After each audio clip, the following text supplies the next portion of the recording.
You know that feeling when a song gets stuck in your head? That one chorus you just can't shake, or a phrase that, I don't know, perfectly captures your mood. You might think it's just luck, but it is absolutely not an accident. It's engineered. It is. It's completely engineered. Today we're diving into the hidden structure of pop music lyrics, and we're not talking about the beat or the melody, just the Those words. Yeah. Yeah, and the main goal is actually pretty simple. It's to share a feeling or, tell a story that's so relatable it connects with millions of people instantly. And I think we need to establish right away that the lyrics are just as important as the music.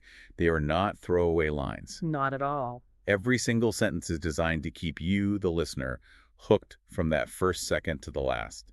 It's a formula. Mm, And once you see it, you can't unsee it. exactly. If you want words to stick, you have to give people a map. Pop songs almost always follow this really organized pattern that makes them feel familiar even on the very first listen. So that structure is kind of the secret weapon. It is. For quick memorization, absolutely. Okay, let's unpack that. It's like building something, right? Yeah. You need specific parts that do specific jobs, or the whole thing just collapses. For sure. And the core structure really just has three main pieces. We start with the verses. That verses. Think of the verses as the chapters in a story. They're the sections that give you all the details. Like the setting, who's involved. Exactly what's happening. Each verse adds new information and it paints a fuller picture as the song moves along. Okay, so if the verses are the chapters, then the chorus is Yeah. the title of the book. The title, the main theme, everything all in one. It's the part that repeats. It's the emotional center, the one big idea of the entire song. And then sometimes you get a bridge. Right, the Yeah. occasional bridge. Yeah. And its job is fascinating because it's meant to break the pattern. It usually shows up late in the song, maybe right before the last chorus. And it gives you a different perspective. A different perspective, a twist in the story, maybe a completely different sound, just something to keep it fresh. What's really interesting here is the constraint that drives all of this. Efficiency. Yes. Most pop songs are designed to be about 3 minutes long. Which is practically no time at all to tell a story and deliver a memorable message. It puts enormous pressure on the songwriter. Every single word has to do, triple duty. So there's no room for filler. Zero. Yeah. It forces the language to be concise, impactful, and, immediately gratifying. And that constraint leads us right to the main event, the chorus. The chorus. It's the most valuable piece of real estate in the whole song. It's the part you remember, the part you sing in the car. It's the anchor for everything else. Songwriters know that a powerful, simple, repetitive tune with catchy words, that's what triggers something called the mere exposure effect. What is the mere exposure effect? It's a psychological thing. Basically, the more you're exposed to something, the more you start to like it. Okay. So by repeating the chorus several times in that 3-minute window, they're basically programming your brain to find it pleasing, to make it stick. So it's not just artistic repetition, it's cognitive engineering. Precisely. And to make it even stronger, the chorus almost always has the song's title in it, and the words are kept super simple. Right. Think about the biggest hits right now. The core message uses vocabulary you probably learned by the time you were, 10?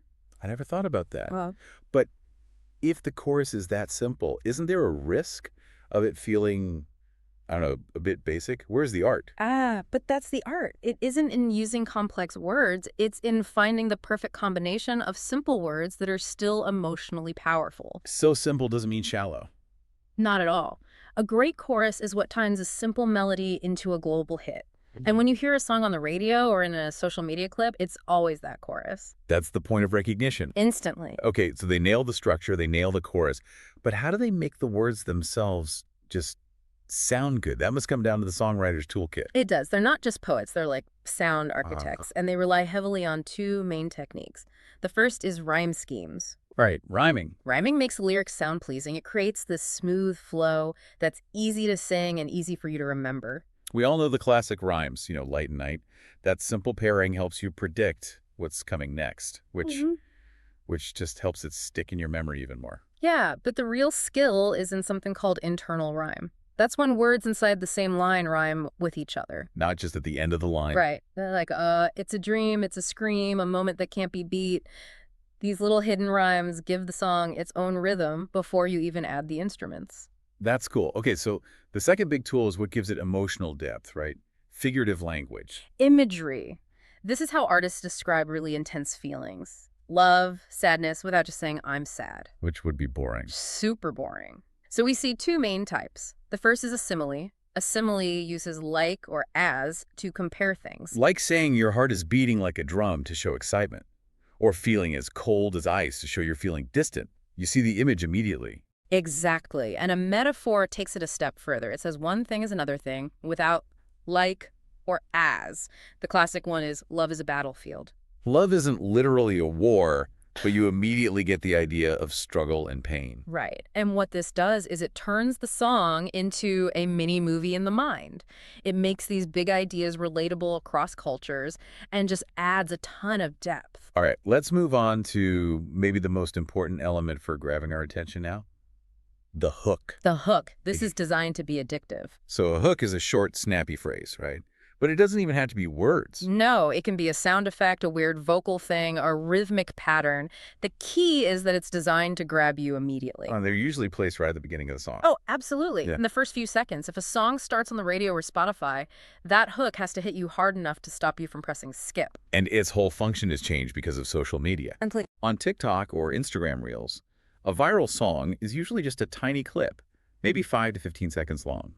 The hook is what fits perfectly into that little window. It basically becomes a meme generator. If a song has a great hook, those words become captions, they become jokes, they become the audio for thousands of other videos. A modern hit kind of depends on that. So, if the goal is to feel current and personal, how do songwriters choose the actual words? They're not writing essays. Definitely not. The vocabulary is intentionally informal, conversational. It reflects how people actually talk. This often includes slang that's popular with young people. It makes the music feel modern, not stiff. And it creates this feeling that the singer is talking directly to you, like a friend. That direct address seems really important. It's crucial. They avoid overly technical words that would be hard to sing or understand. And here's a little trick. Sometimes they'll shorten or change words just to make them fit the rhythm of the melody perfectly. So they'll sacrifice dictionary perfection for musical flow. Every time. So let's talk about themes. Even with all these clever tools and structures, the actual subjects seem pretty universal. They have to be, so they can be accessible globally. Unsurprisingly, love and heartbreak are still the champions. Of course. But we also see a lot of songs about confidence, self-belief, overcoming challenges, and, just having a good time with your friends. And the reason it's so consistent is that global audience. Songwriters stay away from really complicated or niche topics so the song can be felt by anyone, anywhere. And those universal themes are almost always woven into a real narrative. A lot of pop lyrics are just short stories. So the verses set up the character and the situation. Yes, the setup. Then as you build to the chorus, you get the conflict, the main event. And by the end, often in the bridge, you get a resolution or a final thought. Exactly. That storytelling structure is super effective because you're naturally drawn into following this little journey in your head. It makes the song feel more personal. Okay, let's get into the deepest level of the engineering. Actually fitting the words to the music. Because it's not enough for words to be catchy, they have to physically fit. This is the real technical craft of a lyricist. It's called writing to the meter. They have to make sure every single syllable of every word lines up perfectly with a specific beat in the music. Wow. If a sentence has even one too many syllables, it'll sound rushed and be really hard for the artist to sing clearly. So I'm picturing a songwriter just sitting there, counting syllables on their fingers to make sure a line is the right length. That is literally what happens. They're constantly swapping words to fit the rhythm, and that rhythm also controls the mood. How so? Well, fast, short, punchy words create an energetic, aggressive feeling, perfect for a dance track. Whereas sentences with slower, longer vowels Automatically create a calm or sad feeling, perfect for a ballad. That balance between the text and the rhythm is what makes a professional pop track work. So let's step back and look at the songwriter's role in all this. They're the architect. They are. They create the words, often the basic melody, too. They brainstorm the ideas, decide on the song's emotional mood, and pull from their own life to turn these abstract feelings into concrete lyrics. And that work has a huge cultural impact, way beyond just being entertainment. Oh, for sure. When a lyric becomes a massive hit, those phrases enter our daily language. They influence how we talk to each other. Hit lyrics are like a cultural mirror. Totally. They reflect the technology, the fashion, the habits of the time they were written. Listen to a pop song from 5 years ago, and you can already hear differences in the slang. And sometimes these lyrics can carry serious weight, right? Yeah. Spreading messages about social issues or promoting self-acceptance. Absolutely. It's incredible how much power a few perfectly chosen and structured lines can have. Lines that are built to get into your head and just stay there. It's just fascinating to realize that every simple conversational line you love has been put through this rigorous formula. And those famous phrases, when they're matched perfectly to the rhythm and structure, can stay popular for decades. Sometimes they even outlive the artist. So the next time you're listening to a big hit, don't just enjoy it. Try to deconstruct it. Yeah, see if you can spot the verse setting the scene or the moment the bridge pivots the story. And try counting how many syllables that addictive hook has. You'll start to hear the math behind the melody. Here's a final thought for you.